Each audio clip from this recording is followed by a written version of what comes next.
Today on In the Woodyard, we're talking about why a firewood business is so hard. And we're gonna load some wood. Here we go. So now, besides the effort physically you have to put into it, you have to put a lot of time into it. Going and cutting trees down takes time. Loading them up, the rounds or trees, however you're gonna do it, whether you use machinery or if you do it manually, it takes time.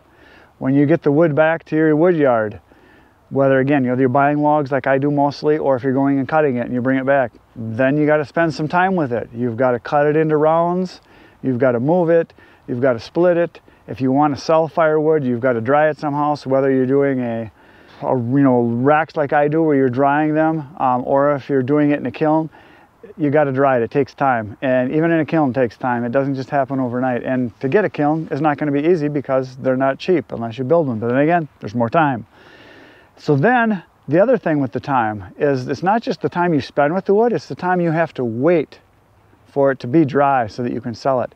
If you're doing a good job drying wood and you're not selling green wood or wet wood, 6 months to a year is not uncommon to sit on wood. So whether you're going and cutting it or if you're buying inventory, you're going to be sitting on it for quite a while before you're going to get your return coming back to where you're having cash flow come in. If you're buying oak especially, it can be a 2-year project where you're sitting on it and you're sitting on your funds if you've bought it or your effort that you put into it. So it takes time. And then once it's ready to be sold, either you have to deal with the people coming and getting it and helping them load it or loading it for them, or like I do, the delivery. You've got to load it, you've got to take it to them. So there's a lot of time involved. It's not a quick get rich kind of scheme thing at all. It's a not get rich slowly is what it is. You're going to make some money, but you're not going to get rich. But if you like doing it, if you like being outside, if you like the physical exercise, if you like the wood, if you like being in the woods, it's a great thing to do. On to the next topic. The next thing I'm going to talk about is equipment. They don't give it away. That's all I got to say. No, I got more to say than that. If you start a firewood business, you're going to be able to do it pretty cheap. You do need a chainsaw because you got to be able to cut wood somehow. You're probably going to need a truck or a trailer or combination to haul the wood. You're probably going to need a splitting maul. That's really about all you have to have. And you could borrow a trailer if you've got a vehicle that you can pull it with. So you could start pretty low end. And or if you're selling wood right off your property where you're cutting it and you put a stand out front, like a lot of guys do, you can get by with not a lot of equipment. But as you grow, as your body starts to get tired, because I've been there and I still am here, you're going to want to buy stuff. You're going to want a better, or a splitter period, or a better splitter.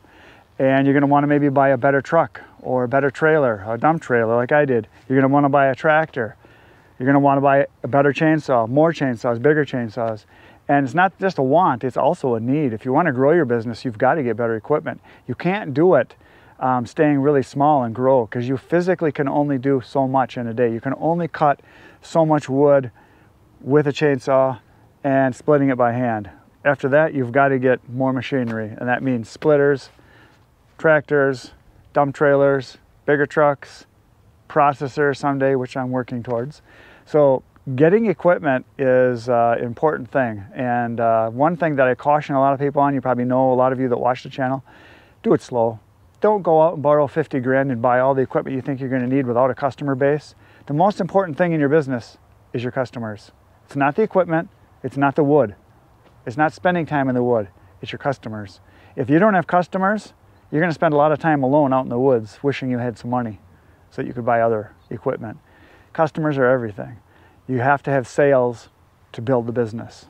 So that's my little rant on equipment there. It's nice, but do it slow and buy smart. Don't buy things that you don't really need. Try to separate your wants and your needs.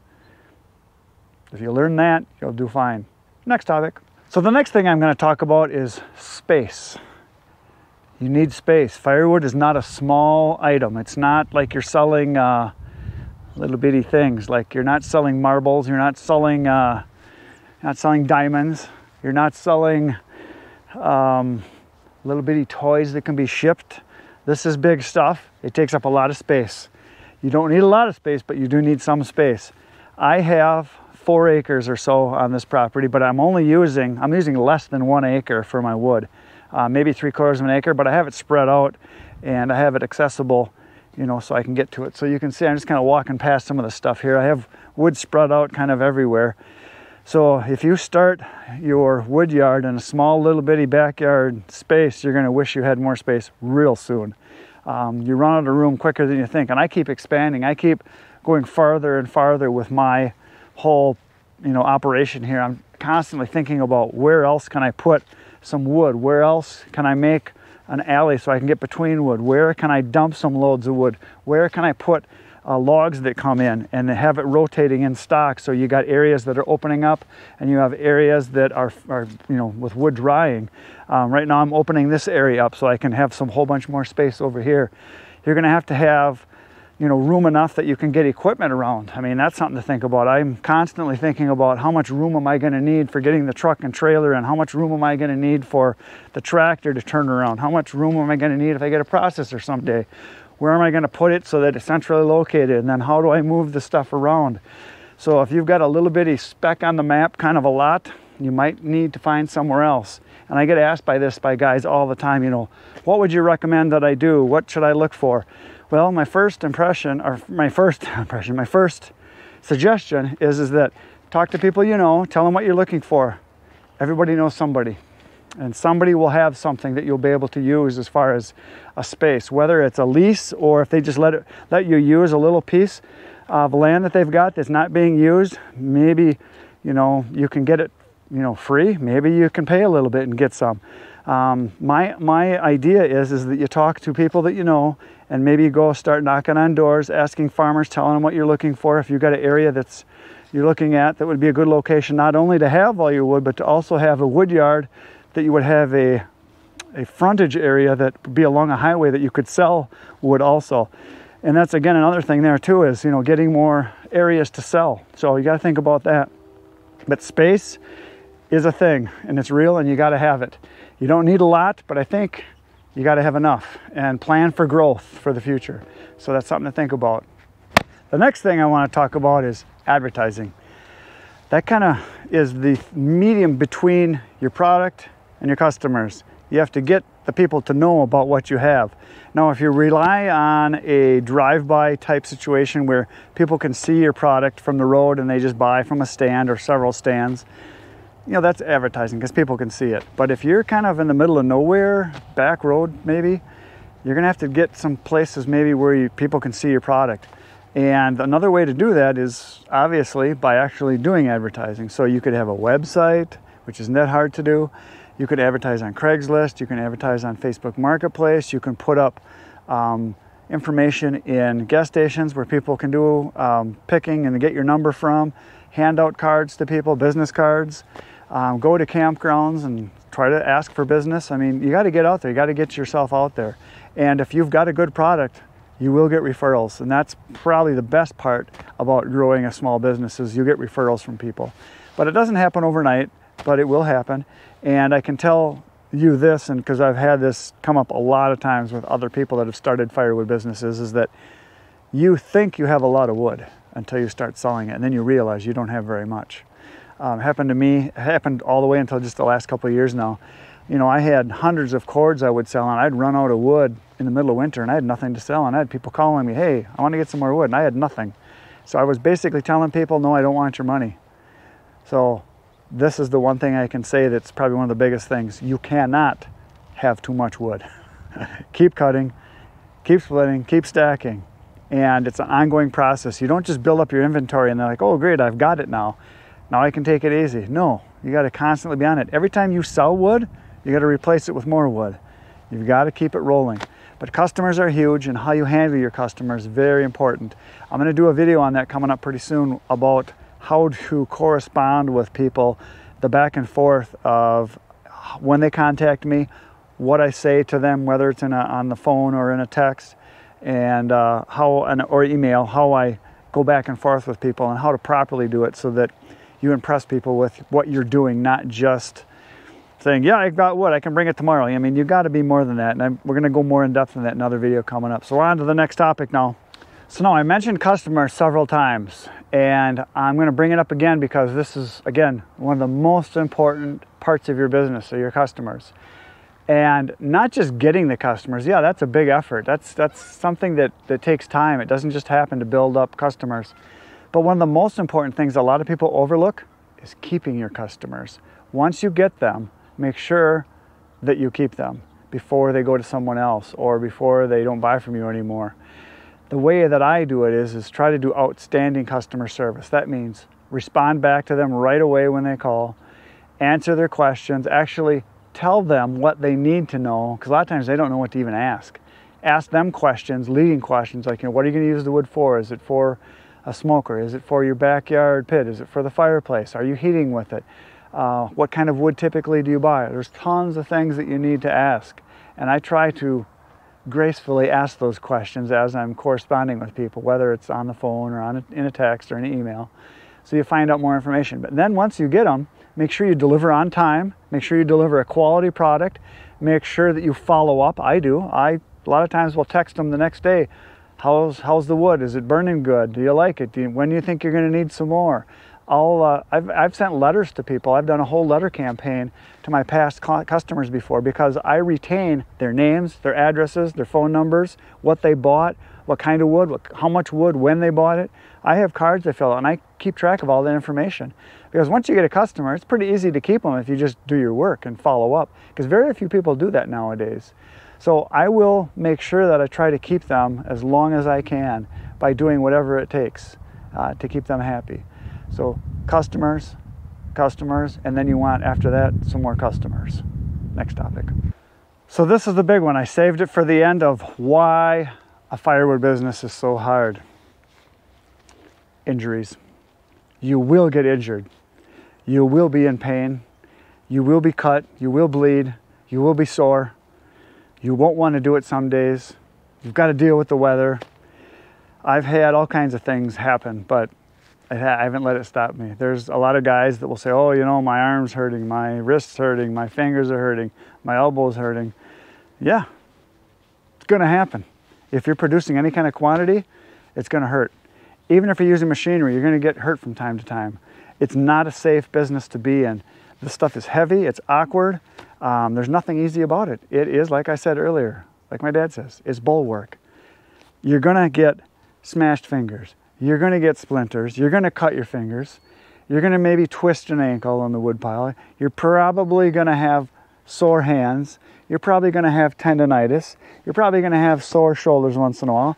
You're probably going to have a backache once in a while. You might pull a hamstring lifting a log that's too big sometime. And if you're not smart and you don't wear gloves, helmets, chaps, steel-toe boots, ear protection, you're going to get hurt. The more of those things you wear, the better off you're going to be. When I'm cutting, I wear earplugs and muffs and a helmet and a shield and gloves and chaps and steel-toe boots all the time. I don't cut without them. Even if it's hot out, I put them on because you can get hurt very bad. I've seen lots of people with injuries, and I'm going to have a show coming up just about that. You're going to get hurt, but you got to minimize it as much as you can. And if you do get hurt, try to do something else that day. That's what I do a lot of times. If I get to where something's really bothering me, you know, say I'm cutting and I'm getting tendonitis in my elbows, because that's usually I get it from running the chainsaw a lot.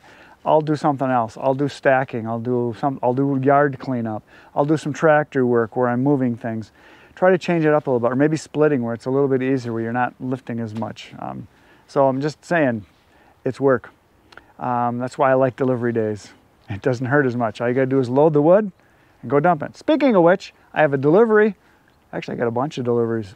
So right now, we're going to go load some wood for a delivery tomorrow. So we're going to go do that right now. Let's go. So here's today's work. I got the trailer backed up, and we're going to throw in a cord of wood, a full cord.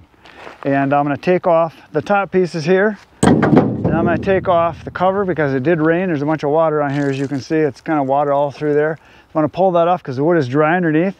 We're going to load up this full cord. It's 3-face cords or a full cord, however you want to say it. It's the same amount. It's a pile that's 4 feet high, 8 feet long, 4 feet wide. So these are 16-inch pieces, and there's 3 rows of them. If you look at the face of it, it's a face cord, 1 row. If you look at the whole thing as a whole, the block rectangle, 4 feet by 4 feet by 8 feet, it's a full cord. A lot of people have a hard time with that, but that's what it is. So we're gonna load this up, and once we get it loaded, we're gonna leave it loaded because we're gonna deliver it tomorrow morning. So you gotta come back, for tomorrow we've got a lot of deliveries, got some road trips. So we're gonna load this up right now. Here we go, it's loading time. Got more water.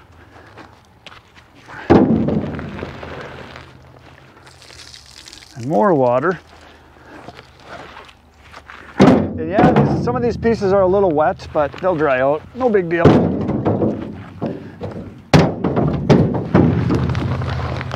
There we go. And for those of you that want to know, that tarp I just pulled off is I'm going to grab it here first so you can see it. It's a piece of billboard material. I buy old billboards from a supplier, so you can see this is a billboard. This is the side that shows along the highway billboards, and it's a real heavy kind of plastic material. I don't know if you can see it very well, but it's got nylon strings going both directions, and it's heavy coated. This is like a middle weight. It's not super light, but it's way better than the crappy tarps that you can buy like at stores or wherever. Much heavier duty. So what do you say we speed this up a little bit, put you guys on a little time lapse here, see if I can get this done a little faster. It's more fun that way.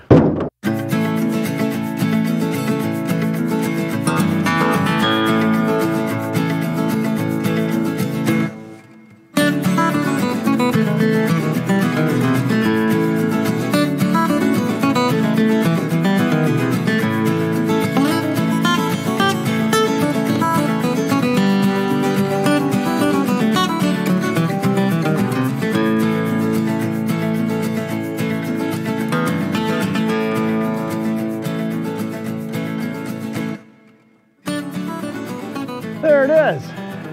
It was once here, and now it is over here in the trailer, loaded. That's a full load, and when I throw it in loose, that's about all I can fit is about a full cord.